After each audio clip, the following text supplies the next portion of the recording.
Na aula passada, a gente falou sobre sincronização de relógios físicos e hoje a gente vai abordar um mecanismo alternativo que é a sincronização de relógios lógicos. E também nós vamos falar um pouco sobre algoritmos de eleição.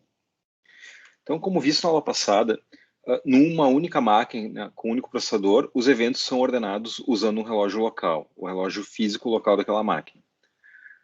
E a gente também discutiu uma série de algoritmos distribuídos para sincronização de relógios físicos e viu que é impossível sincronizá-los perfeitamente, né? Então, a gente consegue aproximações, algoritmos dependem de soluções baseadas em trocas de mensagens, e é impossível sincronizar perfeitamente. E também, devido a uma questão de acurácia dos relógios, a gente também discutiu um ponto onde pode nem sempre ser possível de ordenar os pares de eventos em qualquer caso. Então, em alguns casos, eu posso ter eventos concorrentes. Bom, hoje a gente vai falar sobre uma abordagem alternativa, que é a solução baseada em relógios lógicos, e ela utiliza um mecanismo bastante intuitivo que simula uma relação de causa e consequência. Tá? E isso vai ser a base da sincronização baseada em relógios lógicos. E essa abordagem intuitiva, ela se baseia em dois princípios. Primeiro, se dois eventos acontecem no mesmo processo PI, então eles ocorreram na ordem que aquele processo observou. Então, se eu sei que dois eventos aconteceram numa máquina local, eu consigo também afirmar algo sobre a ordem global desses dois eventos. E o segundo aspecto dessa abordagem intuitiva é que, se uma mensagem é enviada de um processo, então o evento que fez o envio, ele logicamente aconteceu antes da recepção da mensagem. É bem intuitivo, mas é isso que a abordagem utiliza como premissa. A relação entre eventos locais de uma máquina e a relação entre o envio e recepção de mensagens. E baseado nesses princípios bastante intuitivos, o Lamport ele propôs um mecanismo. O Lamport é um pesquisador bastante conhecido na área de sistemas distribuídos. Ele propôs um mecanismo para a ordenação parcial de eventos num sistema distribuído. E ele se baseia, então, na relação happen before. A gente vai ver logo em seguida, mas a relação happen before, então, toma como princípio esses dois pontos definidos pelo Lamport. E a gente vai ver que, mais adiante nessa aula de hoje, a gente vai ver que essa relação de happen before ela pode ser estendida com o mecanismo de relógios lógicos, que é um mecanismo para quantificar os eventos que acontecem seguindo essa relação happen before. Só reforçando que esse mecanismo que a gente vai ver na aula de hoje, ele fornece uma ordenação parcial entre os eventos, ou seja, em alguns casos, talvez eu não consiga definir uma ordem entre os eventos. Bom, em termos de notação, essa notação E1, setinha com subscrito I, E2, indica que o evento E1 ele precede o evento E2 num processo específico no processo PI. Já a notação E1, setinha E2, indica que o evento E1 precede o evento E2, ponto, em qualquer lugar. Então, isso aqui, ela dá um critério de ordenação local no determinado processo PI. Enquanto que essa de baixo, ela dá uma ordem um pouco mais generalizada, mais geral. Ou seja, precede E2 em qualquer condição. Tá? Então, essas são as duas notações que a gente vai estar usando na aula de hoje. E a ideia do mecanismo de ordenação de eventos é organizar os eventos numa sequência, tá? Onde tu consegue estabelecer uma ordem de precedência entre eventos. Quando tu consegue estabelecer uma ordem entre todos os eventos, a gente tem uma ordem total. Quando alguns pares de eventos não tem uma ordem específica entre eles, daí a gente tem uma ordem parcial. E a gente vai ver que o mecanismo de relógios lógicos, a aula de hoje, ele permite uma ordenação parcial. Eu até consigo usar critérios artificiais para definir uma ordem total, falar sobre isso, mas ele basicamente fornece uma ordem parcial. Bom, sem mais demoras, eu já vou entrar direto nesse aspecto da relação happen before proposta pelo Lamport. E a relação happen before ela é baseada em 3 regrinhas. A primeira regrinha, HB1, ela diz que se existe um processo PI, e eu sei que o evento E precede o evento E' nesse processo I, então eu posso afirmar que o E happened before o evento E'. Então eu posso generalizar essa ordem, se eu sei que eles têm uma relação de precedência num processo local. A regrinha 2, HB2, ela diz que para qualquer mensagem M, eu posso afirmar que o send dessa mensagem happened before acontece antes do receive dessa mensagem. De novo, é bastante intuitivo isso, mas é uma das regras fundamentais da relação happened before. E a terceira regrinha, HB3, ela indica que se eu tenho 3 eventos E, E' e E duas linhas, e eu sei que E happened before E', e eu sei que E' happened before E duas linhas, então, por transitividade, eu posso afirmar que o E happened before o E duas linhas. Eu tenho E happened before E', E' happened before E duas linhas, então, por transitividade, E happened before E duas linhas. E, com base nessas 3 regrinhas, eu posso definir critérios de ordenação entre os eventos. Então, eu tenho aqui 3 processos, P1, P2 e P3. Nessa linha horizontal aqui eu tenho o tempo, tá? É o tempo. E eu tenho alguns eventos acontecendo em alguns processos específicos. Então, por exemplo, tem o evento A e o evento B acontecendo em P1. Daí, o que a relação happened before permite é estabelecer a ordem entre alguns desses eventos. Por exemplo, eu posso afirmar que o A happened before o B porque tem a regra 1. A regra 1 me diz que se eu sei que um evento precede outro evento num determinado processo, então eu posso afirmar que o primeiro evento happened before o segundo evento. Então, se eu sei que A e B são eventos em P1, e eu sei que no processo P1 o A precede o evento B, então eu posso afirmar, eu posso generalizar isso e dizer que A happened before o B. Bom, eu tenho também o evento B e eu tenho o evento C. Eu consigo estabelecer uma ordem entre eles? Eu consigo, porque eu posso dois. O evento B, ele é um send de uma mensagem M1, e o evento C ele é um receive dessa mensagem M1. E eu sei pela regra 2 que, logicamente, o evento de envio precede o evento de recebimento.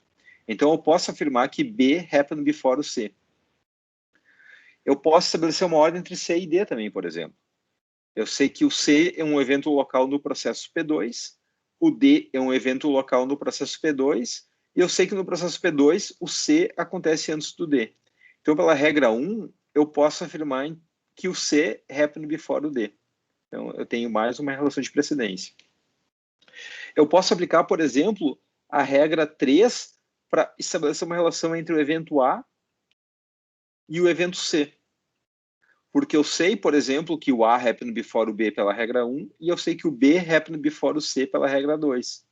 Logo, pela regra 3, que é transitividade, eu posso afirmar que o A happened before o C. Então, eu consigo estabelecer essas ordens. Eu poderia continuar o exemplo, tá? Entre o C e o D, a gente já fez. Entre o D e o F, eu poderia estabelecer um happened before pela regra 2. Eventualmente, poderia dizer que o A happened before o F, aplicando a regra 3 de transitividade várias vezes.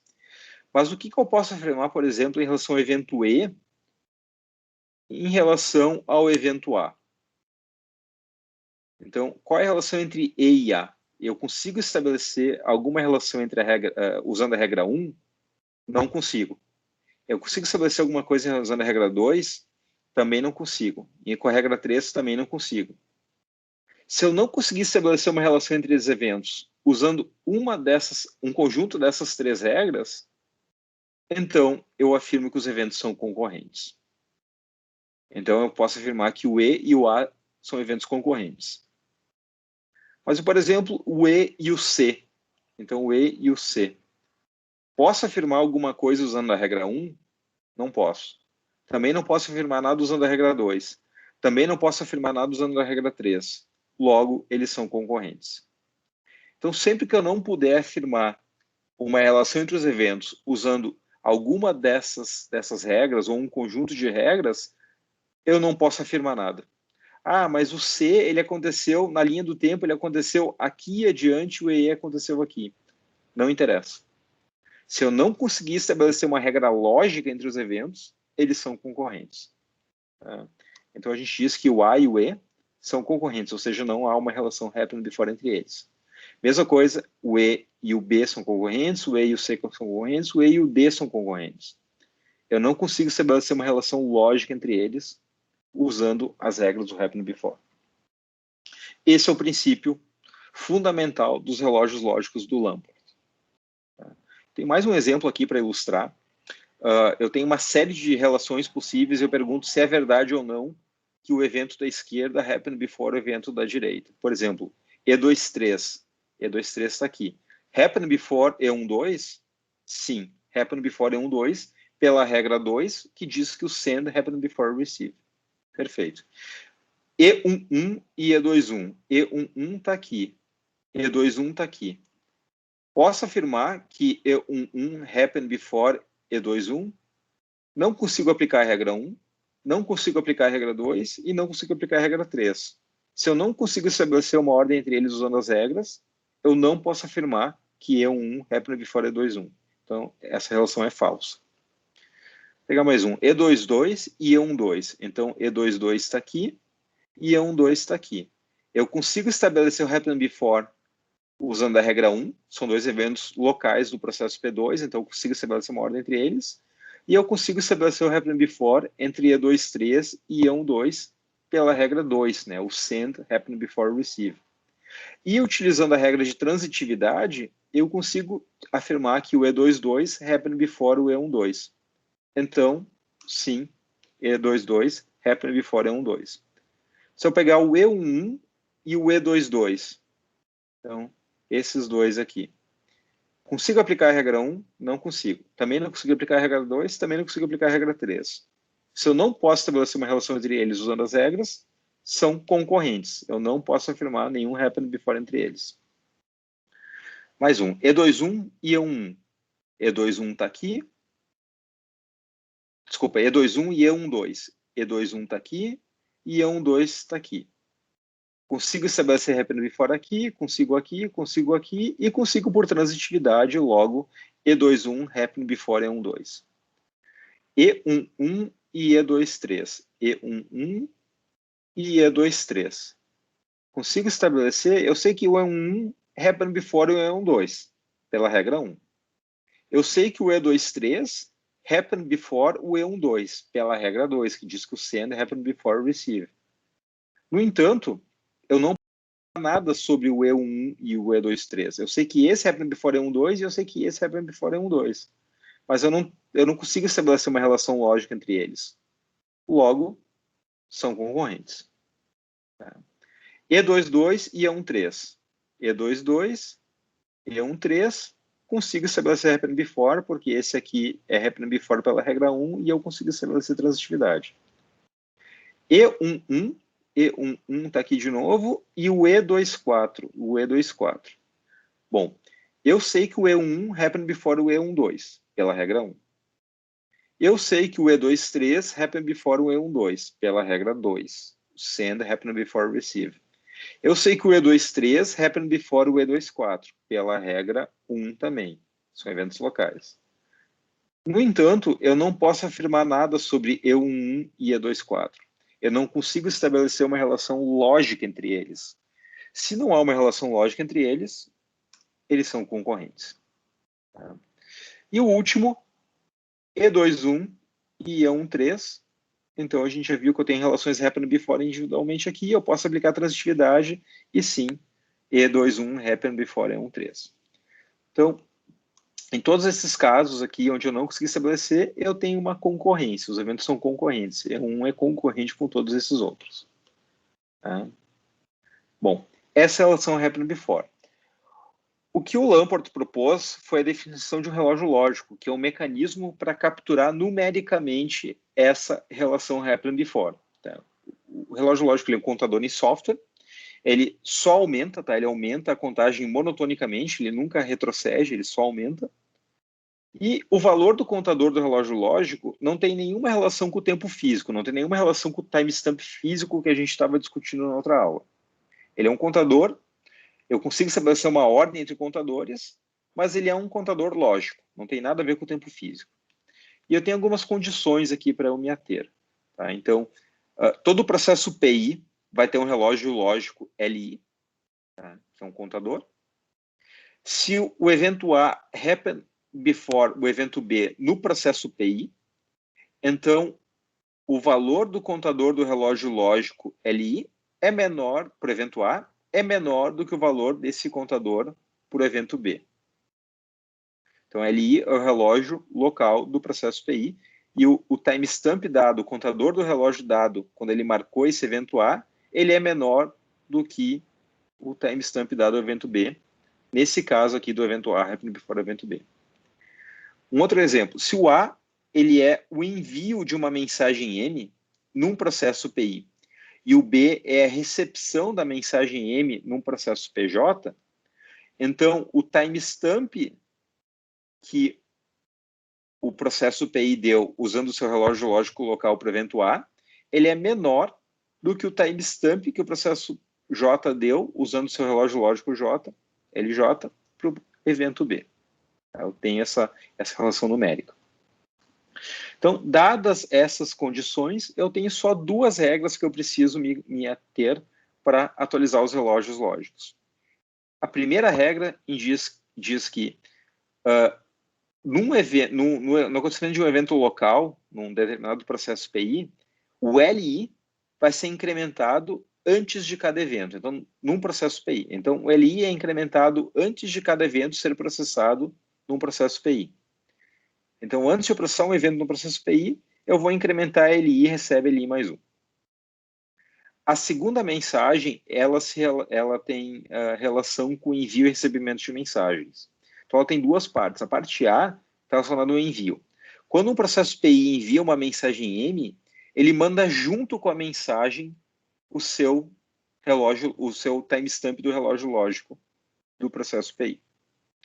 Quando um processo PJ recebe uma mensagem e o timestamp do emissor, o processo PJ ele vai definir o seu relógio lógico local, LJ, como sendo o máximo entre o que ele já tinha localmente e o que veio na mensagem.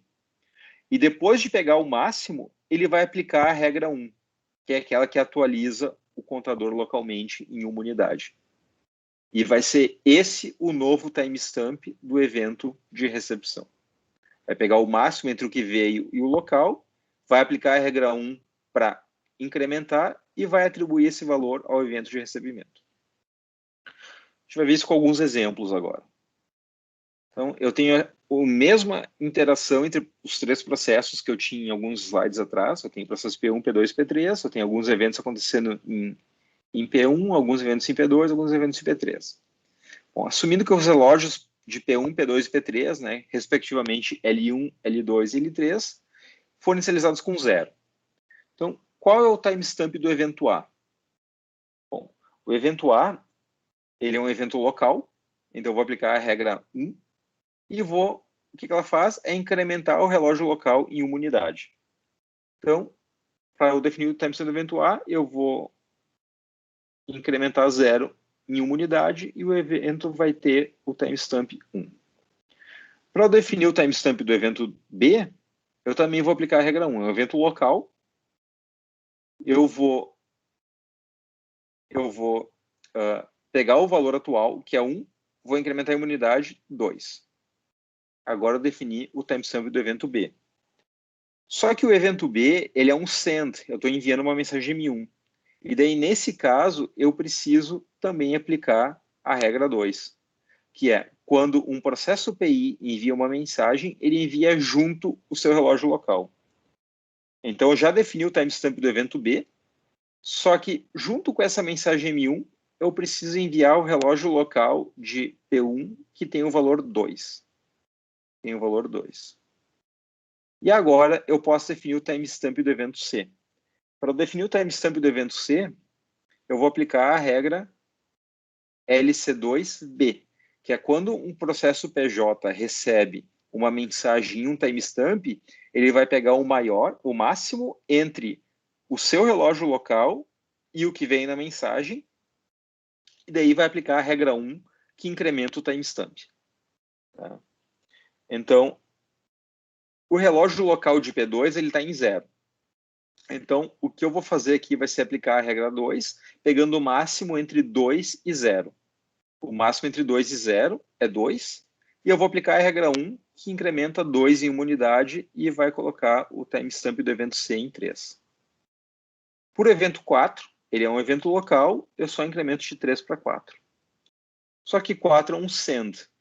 Então, junto com a mensagem M2, eu vou mandar o timestamp local do processo P2, que tem o valor 4. Só que antes de poder calcular o timestamp de F, eu preciso calcular o timestamp de E. E é um evento local em P3. Antes de E, o relógio estava em 0. Então, o valor do timestamp do evento E vai ser 0 incrementado em uma unidade, vai ser 1. E agora sim, eu posso calcular o timestamp de F, que vai ser o máximo entre 4, que o que vem na mensagem, e 1. O máximo entre 4 e 1 é 4. E eu vou somar 1 para ser aplicando a regra 1, vou somar 1 em uma unidade, vou somar uma unidade a esse máximo e vai de 4 para 5. E agora eu tenho todos os valores, todos os eventos têm um timestamp bem definido.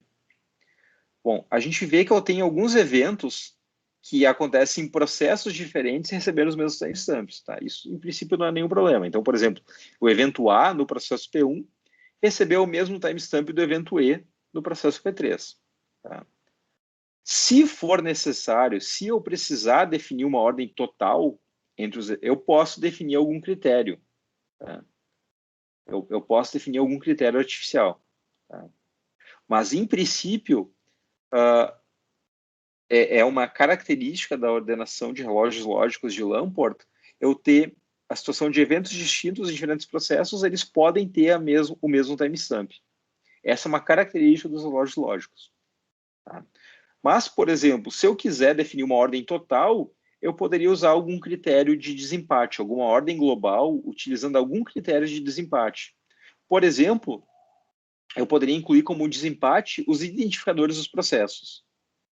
Então, eu vou poder afirmar que o evento TI no processo I ele é menor que o evento TJ no processo J, C e somente C. Ou o timestamp de I é menor que o timestamp de J, ou, se eles forem iguais, eu uso o ID do processo como um critério de desempate. Tá?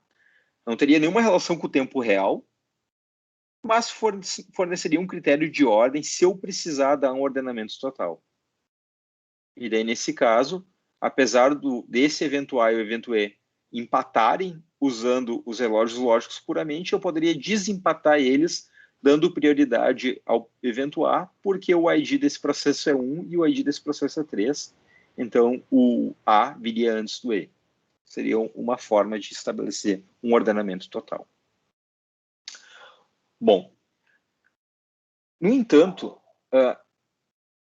esse algoritmo, esse mecanismo de atribuição de timestamps, ele possui uma deficiência. Tá? E o problema dele é o seguinte: quando eu sei que um evento happen before outro evento, daí tá tudo ok. Se eu sei que o evento A happen before o B, eu necessariamente vou ter esse timestamp menor que esse. Funciona sempre. Por exemplo, o B happen before o C. Então, necessariamente, 2 é menor que 3. Tá? O A happen before o C, pela regra 1, e daí pela regra 2, e daí pela transitividade. Então, necessariamente, 1 é menor que 3. Então, sempre que um evento happen before o outro evento, o timestamp do primeiro evento necessariamente vai ser menor que o timestamp do segundo evento. Isso está ok. O problema é que o contrário não é verdadeiro. Quando eu tenho um timestamp menor que o outro, eu não necessariamente posso afirmar que o primeiro evento happen before o outro. O exemplo está aqui. Se eu pegar o timestamp do evento E, ele é menor do que o timestamp do evento C. Então, 1 é menor que 3.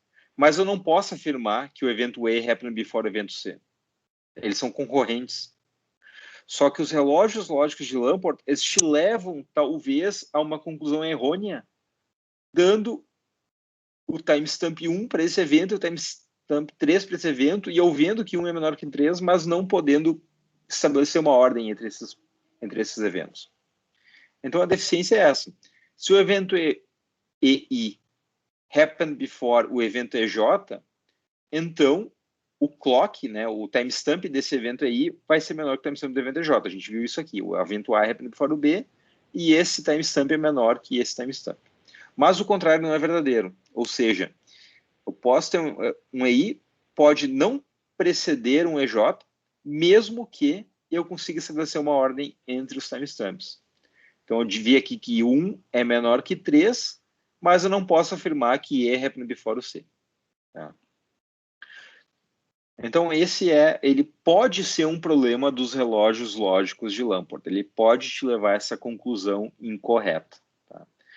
Então, a solução para resolver essa deficiência é uma extensão desse mecanismo que se chama relógios vetoriais. Tá? Então, eu quero suprir essa deficiência onde eu tinha essa conclusão incorreta usando relógios lógicos. Tá? E o relógio vetorial, eu vou ter um relógio vetorial para cada um dos N processos, e ele vai ser um vetor de N inteiros. Então, se eu tiver 3 processos, P1, P2 e P3, cada processo vai ter um relógio vetorial de 3 posições. Tá? Então, cada processo PI vai manter o seu relógio vetorial VI, e vai ser usado para fazer esses timestamps, e vai seguir uma atualização usando algumas regras. As regras são essas. Bom, cada processo PI tem um relógio lógico VI, tá? E a primeira regra diz que eu vou inicializar todas essas J posições do relógio lógico em 0. Então, se eu tiver 3 processos, cada processo vai ter um vetor de 3 posições, a regra 1 diz que todas as posições de todos os relógios vão ter sido inicializadas em 0. A regra 2 diz que, imediatamente antes de PI processar um evento, ele vai marcar o timestamp daquele evento atualizando o seu componente local do seu próprio relógio. Então, se é o processo PI, eu vou pegar o relógio vetorial de PI, que é o VI, e eu vou atualizar o iésimo componente em mais 1. Tá? Então, eu vou estar incrementando o elemento local daquele relógio vetorial do PI. A regra 3 e a regra 4 são regras de envio e recebimento de mensagens. O processo PI vai incluir o seu relógio vetorial em cada mensagem enviada, e o processo PI, quando ele recebe uma mensagem, ele vai receber junto o timestamp, tá? Que é o relógio vetorial do emissor. E esse processo receptor, ele vai fazer o seguinte: para cada uma das J posições do relógio vetorial, ele vai pegar o máximo entre o seu próprio relógio vetorial e o relógio vetorial do emissor. Vai pegar o máximo e daí vai aplicar a regra 2, que é aquela que atualiza o componente local do relógio do receptor. Bom, essas são as regras. A gente vai ver agora um exemplo na prática. Tá? Então, esse é a mesma interação entre os processos que a gente já viu algumas vezes na aula de hoje. Então, assumindo que todos os relógios locais de P1, P2 e P3 foram inicializados em 0, aplicando a regra 1. Então, cada processo, P1, P2 e P3, tem uma tripla com 0, 0 e 0. Tá? O P2 também tem uma tripla com 0, 0 e 0. E o P3 também tem 0, 0 e 0. Essa é a inicialização dos relógios lógicos. Todos com relógio vetorial inicializado em 0. 0, 0, 0, 0, 0, 0 e 0, 0, 0. Pergunta, qual é o timestamp do evento A? Bom, para definir o timestamp do evento A, eu vou olhar as regras e eu vou ver que a regra 2 me diz que imediatamente antes do processo PI processar um evento, ele marca o timestamp atualizando o iésimo componente do seu relógio vetorial. Então, o processo P1, quando ele vai processar um evento, ele vai atualizar o primeiro componente do relógio vetorial de P1, incrementando em uma unidade. Então, se eu voltar aqui, o que eu vou fazer vai ser incrementar uma unidade no componente local de P1, que é o primeiro componente, então vai ser 1, 0, 0. Evento B. Evento B, também um evento local, eu vou aplicar a mesma regra 2, que vai incrementar em uma unidade o componente local do relógio vetorial de P1. Então, vou incrementar o primeiro componente em uma unidade, vai ser 2, 0, 0. Bom, só que o B, ele é uma mensagem envio, é um send. Isso quer dizer que, junto com a mensagem 1, eu vou mandar o relógio vetorial. Eu vou mandar 2, 0 e 0. Vou mandar esse vetor. Essa é a regra 3. Ela me diz que eu mando junto o relógio vetorial. E eu vou aplicar agora a regra... definir o timestamp de C, eu vou aplicar a regra 4. A regra 4 se refere a um recebimento de mensagem. Então, quando eu recebo uma mensagem, no caso o P2 está recebendo uma mensagem, ele vai fazer o quê? Nesse relógio vetorial de P2, para cada um dos J componentes, ele vai pegar o maior entre o relógio vetorial de P2 e o timestamp que o P2 recebeu, o relógio vetorial que ele recebeu. Ele vai pegar o maior para cada um dos J componentes e daí vai aplicar a regra 2, que é aquela que atualiza o componente local. Então, voltando para o exemplo, para eu definir o timestamp de C, eu vou pegar o maior entre 2 e 0 é 2, o maior entre 0 e 0 é 0, o maior entre 0 e 0 é 0. E daí eu vou aplicar a regra 2 para incrementar o componente local de P2, que é o segundo componente. Então eu peguei o maior entre 2 e 0 é 2, o maior entre 0 e 0 é 0, mas vou incrementar em 1, vai ser 1, e o maior entre 0 e 0 é 0. Então o relógio vetorial vai ser 2, 1, 0. Bom, o timestamp de D, eu vou incrementar o componente local, que é o segundo componente. Então vai ser 2, 2, 0. E junto com M2, eu vou mandar o relógio vetorial de P2, que é 2, 2, 0. Então, isso vai junto com a mensagem M2, só que antes de poder calcular o timestamp de F, eu preciso calcular o timestamp de E. E um evento local, em P3. Então, como evento local em P3, eu aplico a regra 2. A regra 2 atualiza o componente local em uma unidade. Então, vai de 000 para 001. E agora sim, eu aplico a regra 4 para definir o timestamp de F, que é pegar o maior entre 220 e 001, e depois aplicar a regra 2 para incrementar o componente local. Então, o maior entre 2 e 0 é 2, o maior entre 2 e 0 é 2, o maior entre 0 e 1 é 1. E eu incremento o componente local de P3, que é o terceiro componente em uma unidade. Então, o resultado vai ser 2, 2, 2. E agora, eu só posso afirmar que o timestamp de um evento ele é menor do que o timestamp de um evento se todos os componentes de um relógio forem menores ou iguais aos todos os componentes de outro relógio. Então, por exemplo, como eu sei que o A representa before o B, eu ainda também tenho aqui que esse relógio vetorial 100, ele é menor ou igual a 200, porque todos os componentes aqui, então 1 é menor ou igual a 2, 0 é menor ou igual a 0, 0 é menor ou igual a 0. Então eu ainda posso afirmar que esse relógio vetorial, ele é menor ou igual a esse relógio vetorial. Eu ainda tenho uma relação de happen before. Mas naquele caso que a gente tinha aquela anomalia, onde eu tinha eventos concorrentes, mas eu tinha um relógio que era menor que o outro relógio, isso já não acontece mais. Eu não posso mais afirmar que 001 é menor ou igual a 210, e eu também não posso afirmar que 210 é menor ou igual a 001. Essa é a vantagem do relógio vetorial. Quando os eventos forem concorrentes, o timestamp do relógio não vai me levar a uma conclusão errônea, como acontecia antes. A gente viu antes que eu tinha um timestamp aqui que era menor que o timestamp do evento C. Só que eu não podia afirmar um happen before entre eles.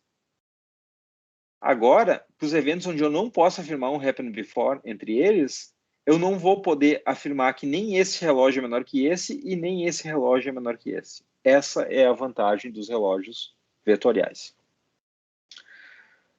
Deixa eu ver mais um exemplo, tá? É bastante importante essa noção de relógios vetoriais. Então, eu estou assumindo aqui que eu já peguei um timeline onde algumas coisas já aconteceram. Então, nesse ponto do tempo, o relógio vetorial de P1 está em 900, o relógio vetorial de P2 está em 020 e o relógio vetorial de P3 está em 0024. Então, já aconteceu algumas coisas e o sistema entrou em execução. Bom, primeira coisa, definir o timestamp de E11.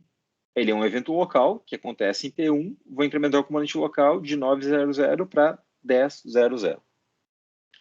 E11 é um envio, um evento de envio de mensagem. Então, eu vou mandar 1000 junto com a mensagem, e para calcular E21, eu vou pegar o maior entre esse relógio que veio junto, que é o 1000, e 0020. E o resultado vai ser o maior entre 10 e 0 é 10, o maior entre 0 e 2 é 2, mas eu vou incrementar em uma unidade a componente local, e o maior entre 0 e 0 é 0. Então, vai ser 1030. E para definir o timestamp de evento E22, eu vou pegar e vou aplicar a regra 2, que incrementa o componente local em P2, ou seja, o segundo componente, e eu vou fazer 1040. Bom, E22 é um send, então junto com o M2 eu vou mandar 1040, e para calcular E31, eu vou pegar o máximo entre 1040 e 0024, então, e vou incrementar o componente local em P3. Então, o máximo entre 10 e 0 é 10, o máximo entre 4 e 0 é 4, o máximo entre 0 e 24 é 24, só que eu vou incrementar o componente local para 25. Então, vai ser 10, 4 e 25.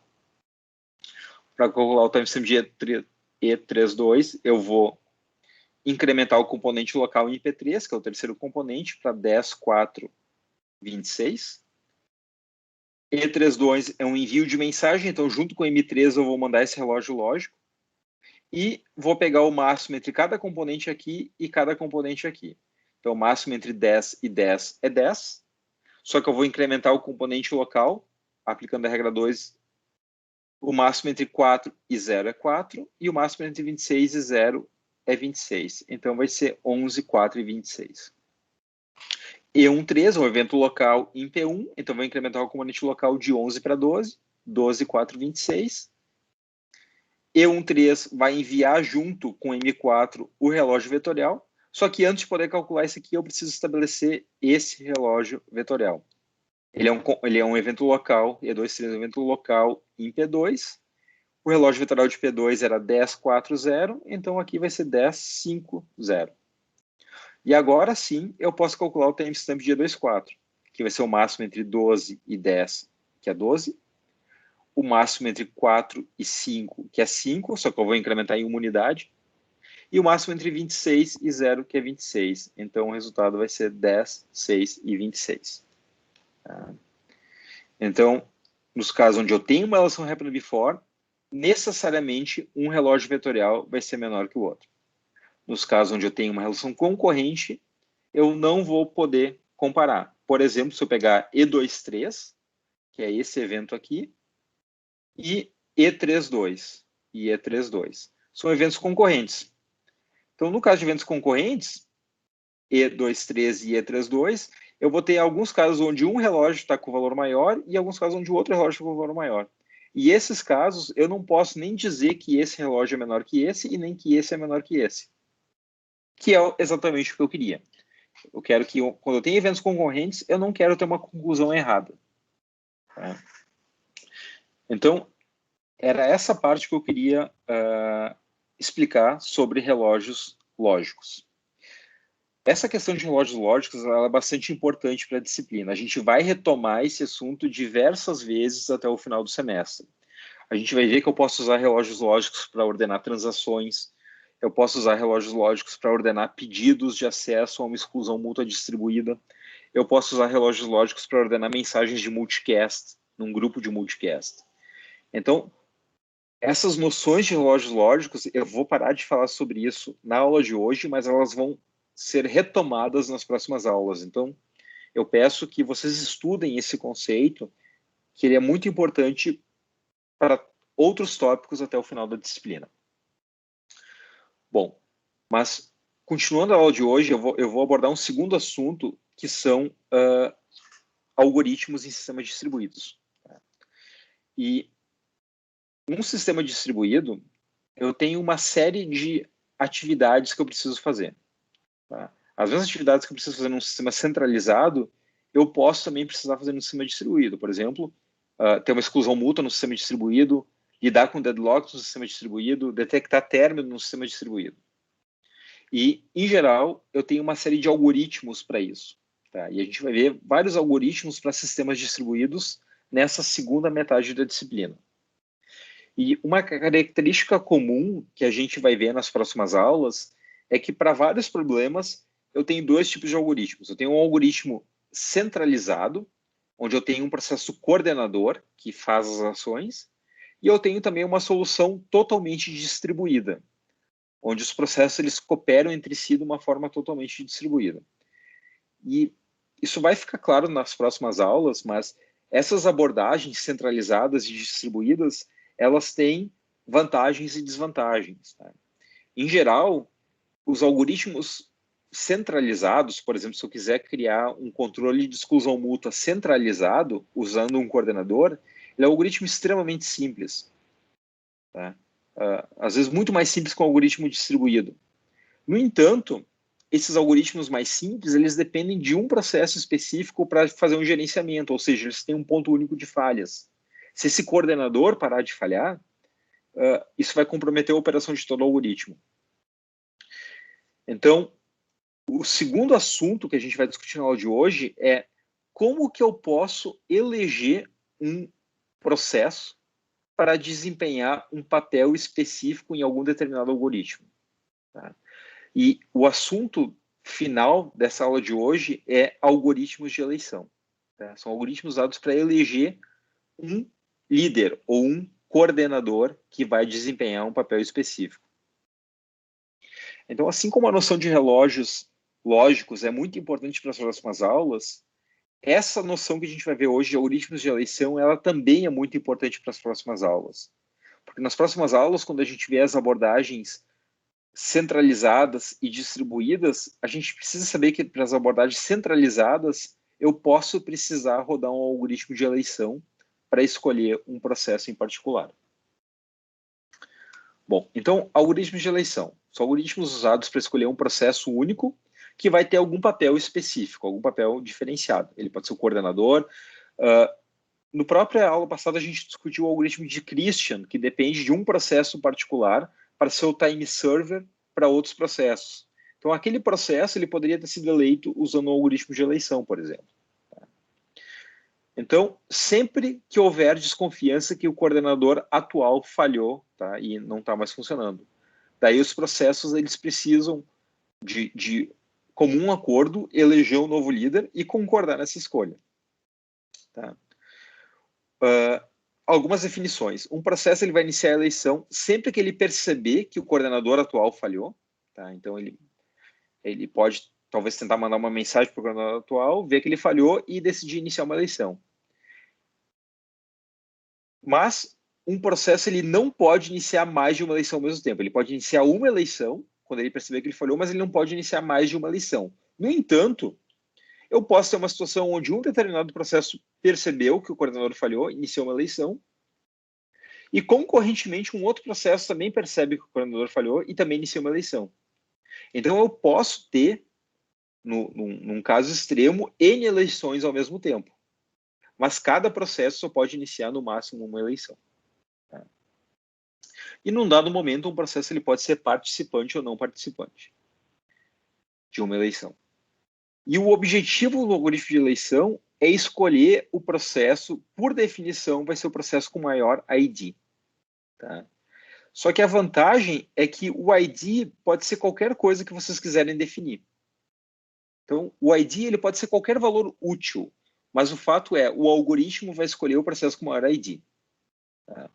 Então, por exemplo, se eu quiser eleger o processo menos carregado, eu posso dizer que o ID ele é um valor que é uma relação entre 1 dividido pela carga de um processo. Tá? Então, isso pode ser o ID. Isso vai me permitir escolher o processo com menor carga. Ou o ID pode ser o processo com maior prioridade, ou com maior PID, ou com maior IP, ou com maior porta. Enfim, eu posso usar algum critério qualquer para definir o que é o ID. mas o fato é, o algoritmo vai escolher o processo com maior ID. Bom, a gente vai ver brevemente dois algoritmos, tá? O algoritmo do anel e o algoritmo do valentão, ou bully. Tá? São dois algoritmos clássicos em sistemas distribuídos. Tá? Então, para cada processo PI, eu vou ter uma variável elected. Quando um processo, ou quando ele percebe que o coordenador falhou, ou quando alguém avisa que está acontecendo uma eleição, esse processo ele se torna participante e marca elected para não definido. E daí ele vai ou iniciar a eleição ou participar da eleição. E o objetivo é que, ao final da eleição, duas propriedades sejam satisfeitas. A primeira delas é liveness. No final do algoritmo, todos os processos precisam ter atribuído um valor a essa variável elected, um valor diferente de bottom. Então, tem que ter um valor definido ao final do algoritmo. Isso é liveness. E safety me diz que ao final do processo, todos os processos que concluíram e não sofreram colapso, eles precisam ter o mesmo valor na variável elected, e esse mesmo valor tem que ser o processo com maior ID. Então, todos têm que chegar a uma conclusão, e essa conclusão tem que ser igual para todos. Tá? São as propriedades de liveness e safety. Bom, a gente vai começar com o algoritmo do anel. Tá? Então, a ideia do anel é que os processos são organizados num anel lógico, unidirecional.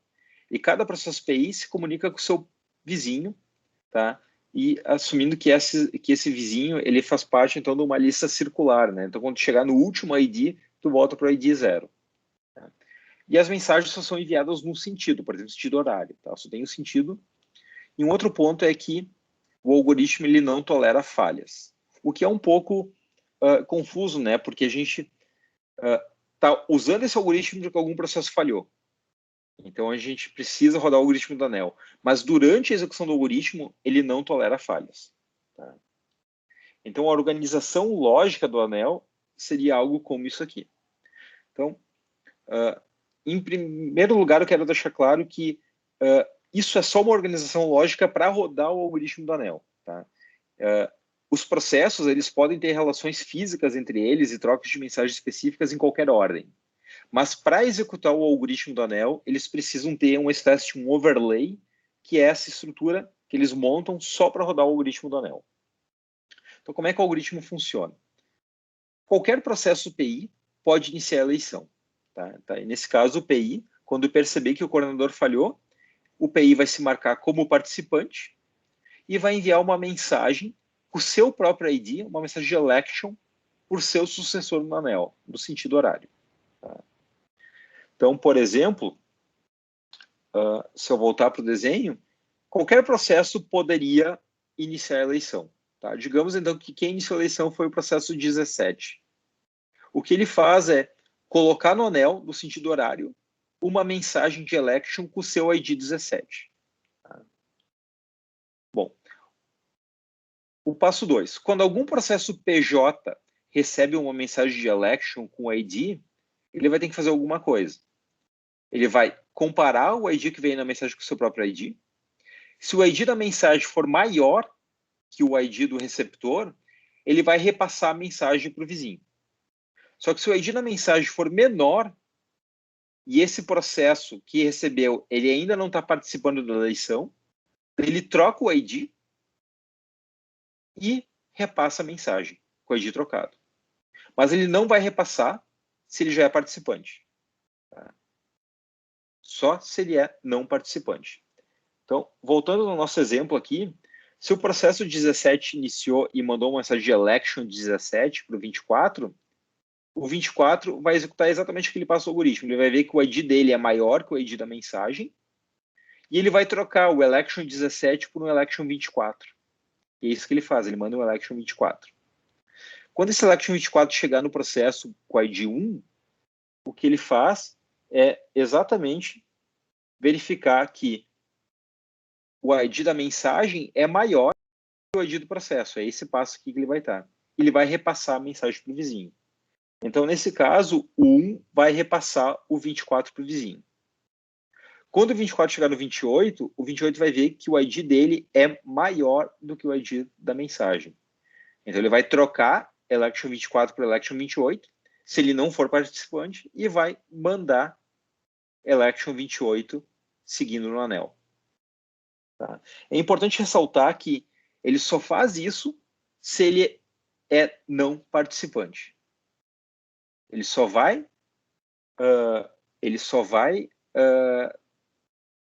trocar o ID da mensagem e colocar o seu próprio ID e repassar se ele for não participante. Tá? E em ambos os casos aqui, o PJ, né, se marca como participante. Essa ideia dele fazer isso só se ele não é participante é para eu poder podar prematuramente algumas eleições que não vão chegar a nenhuma conclusão.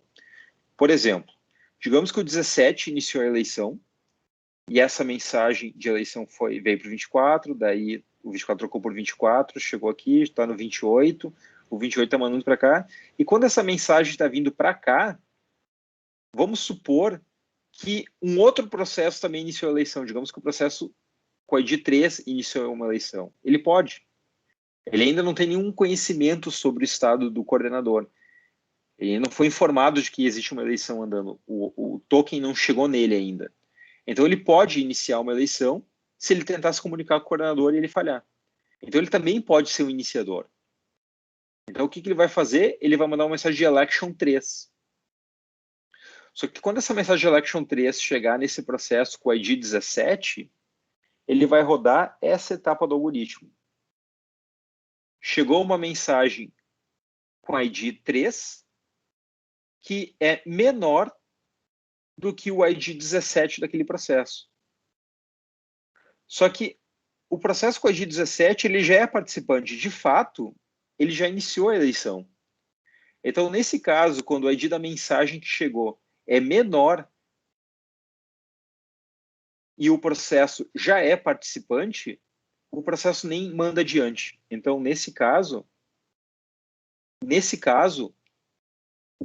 a election 3 que veio para cá nem vai ser mandada adiante pelo 17. Ele vai rodar essa eleição porque não tem por que ele se candidatar novamente. Ele já é um participante.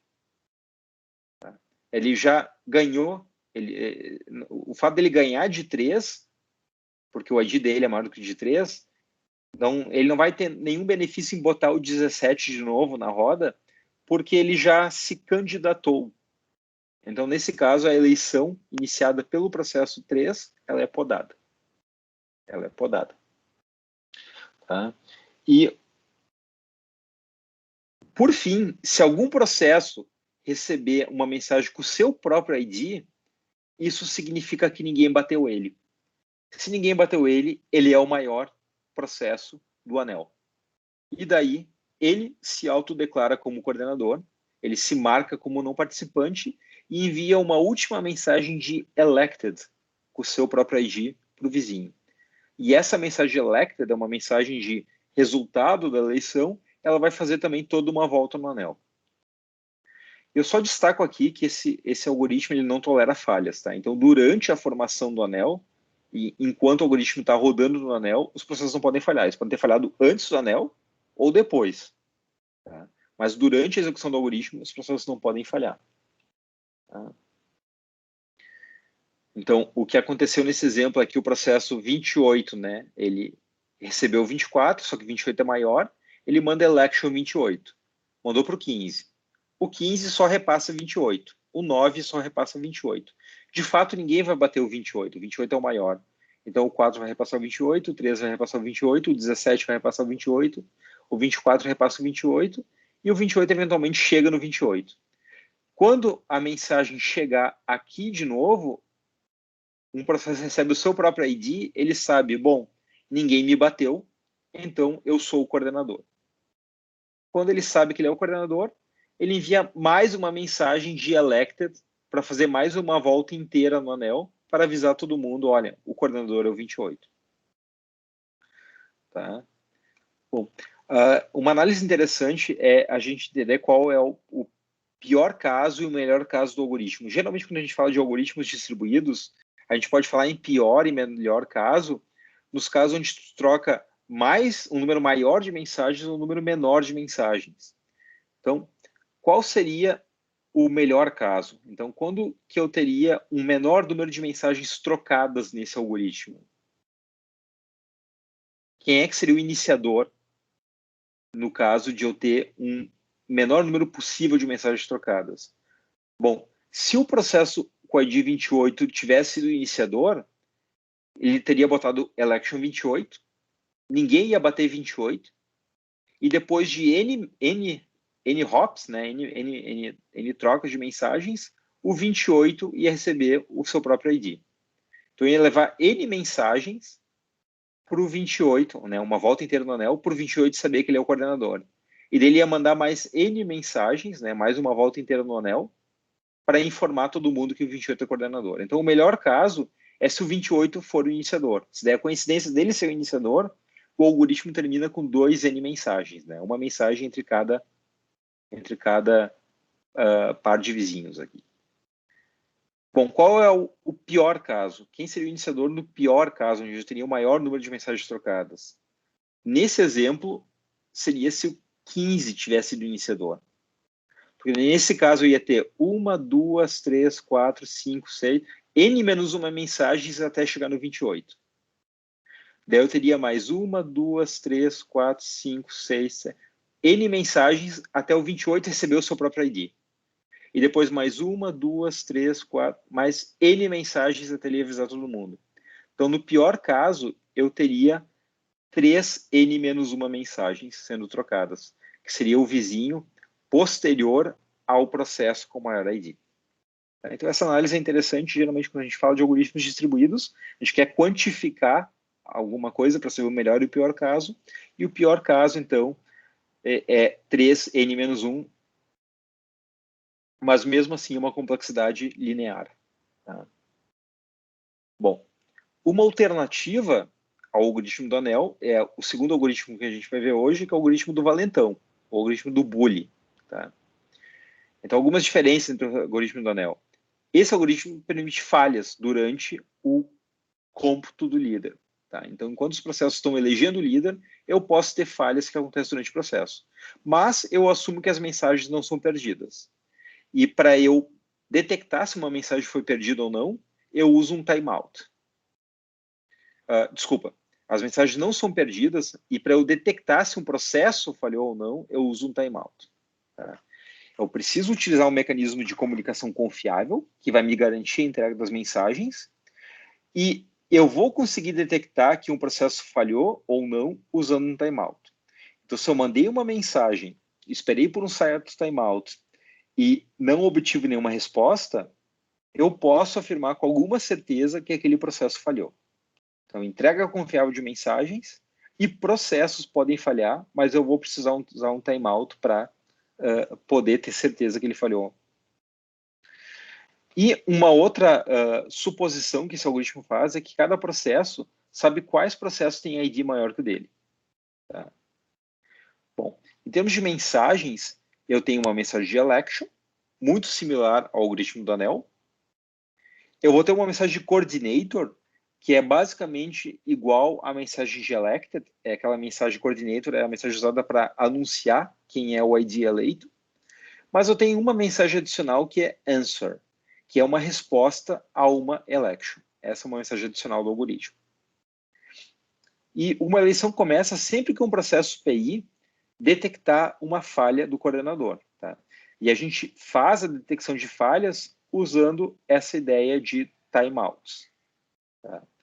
Então, se eu sei que existe um tempo máximo de transmissão de uma mensagem na rede, e eu sei que existe um tempo máximo de processamento de uma requisição, eu posso definir um timeout como sendo 2 vezes o tempo de transmissão, né? Seria o tempo de uma mensagem ir, uma mensagem voltar, mais um tempo máximo de processamento. Então, com essa informação, eu consigo definir um timeout. Tá? Mas, de novo, as mensagens não podem ser perdidas. Eu assumo que as mensagens, que a entrega de mensagens é confiável. Tá?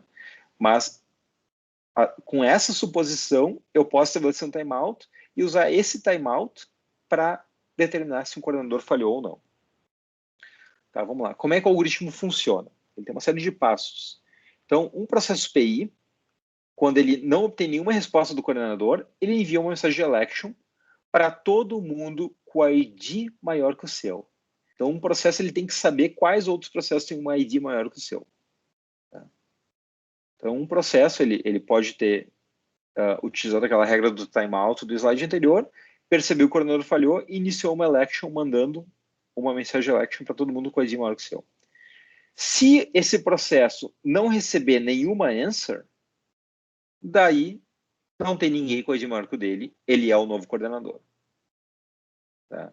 Então, nesse caso, ele não ter recebido nenhuma answer. Se, por outro lado, ele receber alguma answer, ele recebeu alguma resposta, então significa que tem alguém com ID maior que o dele, que potencialmente pode ser o coordenador. Então, ele vai ficar esperando por um timeout até que chegue uma mensagem de coordinator. Ele vai se colocar de lado e vai ficar esperando que venha um coordinator. Bom, um processo PJ que recebeu essa mensagem de election, um processo PJ que recebeu essa mensagem de election, ele vai fazer duas coisas. Ele vai enviar um answer para o processo de menor ID que enviou a mensagem de election e ele vai iniciar a sua própria eleição. A menos que ele já seja um participante. Se ele já iniciou uma eleição, não tem por que ele fazer de novo. Então, se ele já fez isso, ele não vai fazer de novo, pelo menos nesse round. E a ideia é que ele vai fazer sua eleição, vai mandar para os processos com ID maior, os processos com ID maior vão responder com answer, e vão iniciar uma eleição com os processos com ID maior, e eventualmente ninguém vai responder. O processo vencedor, que é aquele que não receber nenhuma resposta, ele vai enviar uma mensagem de coordinator para todo mundo, que obviamente vão ser aqueles com ID menor. Tá? Bom, tem mais um detalhe, é que em algumas versões do algoritmo, eu posso permitir que um processo se recupere de uma falha. Então, eu posso ter uma versão do algoritmo onde eu permito que um processo ele volte de uma falha. E nesse caso, sempre que um processo volta, ele reinicia a eleição. Só que se ele possuir o maior ID, ele vai ser o próprio coordenador e ele vai só se anunciar. Então, aqui está a ideia do bully, né, do valentão. Mesmo que o coordenador atual esteja rodando, um processo que se recupera de uma falha, se ele tiver o maior ID, ele se anuncia como novo coordenador. Ele é o valentão, ele se assume como coordenador. Tá? Bom, eu vou guardar essa pergunta aqui para depois do exemplo. O que acontece em um processo que iniciou a eleição, recebeu um answer e ficou esperando essa mensagem não chegar? O que acontece? Bom, vamos ver o algoritmo funcionando primeiro. Eu tenho 4 processos, P1, P2, P3 e P4. A gente assume que o processo de maior ID é o coordenador, que é o P4, e digamos que o P1 percebeu por um timeout que o P4 falhou. Ele tentou se comunicar com o P4 não respondeu, o P1 percebeu que o P4 falhou e iniciou uma eleição. O P1 manda uma mensagem de election para todo mundo com ID maior que o dele. Manda election para P2, manda election para P3. Tanto P2 como P3 respondem com answer. Como o P1, deixa eu voltar para o slide, como o P1 recebeu answer, ele significa que tem algum processo com ID superior. Então, o P1 vai ficar esperando por um timeout até que a definição chegue. O P1 está fora da jogada e ele vai ficar esperando durante um timeout até que uma mensagem de coordenador chegue. E nesse caso, os outros processos que receberam a election, eles vão enviar answer, eles mandaram answer para o P1 e vão iniciar suas próprias eleições. Então, nesse caso aqui, o P2 e o P3 vão iniciar suas próprias eleições. Notando aqui que eles ainda não sabem que o P4 falhou, né? Eles não tinham esse conhecimento ainda. Então, o P2 iniciou sua eleição, mandando para todo mundo com ID maior que dele, para P3 e para P4, e o P3 iniciou sua eleição, mandando para P4. O P3 responde com answer para P2, mas ninguém responde para P3. Então, agora, o P2 e o P3 estavam executando esse passo aqui agora, né?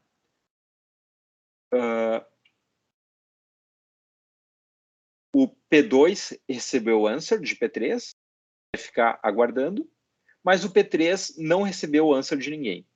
Se o P3 não recebeu o answer de ninguém, ele se define como coordenador. Tá? E ele vai mandar uma mensagem de coordenador. Mas digamos que antes de mandar a mensagem de coordenador, o P3 falhe também. Tá? Esse algoritmo permite que falhas aconteçam durante a execução.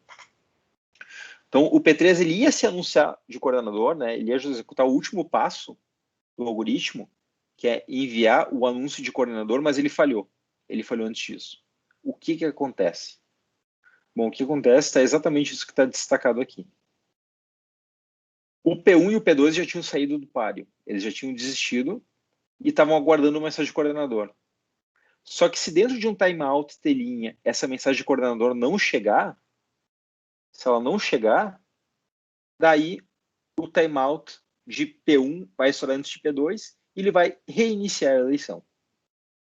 Ele refaz porque ele tinha iniciado a eleição, ele tinha recebido uma answer, tinha ficado de lado, de fora, mas como o timeout dele estourou e não veio nenhuma definição, ele reinicia a eleição.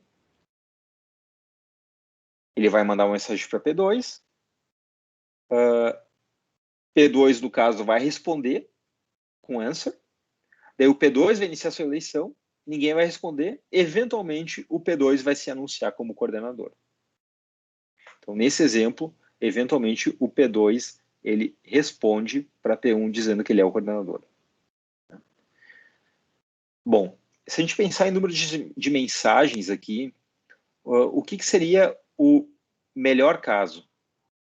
Quem seria o processo para iniciar a eleição para que eu tivesse o menor número possível de mensagens, né? Então, voltando para esse primeiro, aqui no nosso exemplo o P1 iniciou, mas digamos, se eu pudesse escolher quem deveria ser o iniciador da eleição para eu ter o menor número de mensagens. Bom, se o P3 soubesse que o P4 falhou, eu poderia ter uma eleição com N-2 mensagens, que seria exatamente apenas o anúncio do P3 dizendo que ele é o coordenador. O P3, sabendo que ele tem maior ID, ele não precisa mandar nenhuma election para diante, não vai ter nenhuma answer também, então não, nem manda nem recebe nada. E o P3, sabendo que ele tem maior ID, ele só vai se anunciar para todo mundo com menor ID que o dele. Então é N-2 porque tu desconta o próprio coordenador que falhou e ele mesmo, né? E o novo coordenador. Então seria uma eleição com N-2 mensagens. Tá? Um bom desempenho. Qual seria o pior caso? Assumindo, sei lá, um conjunto de N processos. Qual seria o pior caso? Seria o processo com menor ID. Porque daí esse processo com menor ID, ele ia disparar um conjunto de eleições, que tem um conjunto de respostas, daí o processo com segundo menor ID também ia disparar, e todos eles disparando, então se eu tivesse 100 processos, por exemplo, eu ia ter um número muito grande de mensagens. Então a gente diz que no pior caso, se o processo de menor ID inicia uma eleição, eu teria uma complexidade quadrática no número de mensagens. Tá? Então no melhor caso ele é muito bom, no pior caso ele é pior do que o algoritmo do anel, porque o algoritmo do anel tinha o pior caso de 3n-1, que era linear. E aqui eu teria algo na complexidade quadrática, em termos de número de mensagens. Bom, eu tenho só mais um exemplo para ilustrar isso, né? Não entra nenhum caso novo aqui, é só mais uma ilustração. Mas no caso do processo P4, ele percebeu que o coordenador, que era o 7, falhou. O que ele faz? Ele manda uma mensagem election para todo mundo com o ID maior que o dele. Ele vai mandar election para 5 e para 6. Bom, o 5 e o 6 não sabem que o coordenador falhou, eles vão iniciar suas eleições. O 5 vai mandar para o 6 e para o 7. Desculpa, antes disso, o 5 e o 6 respondem para o 4, obviamente, né? É o passo que o 5 e o 6 respondem para o 4, respondem com answer.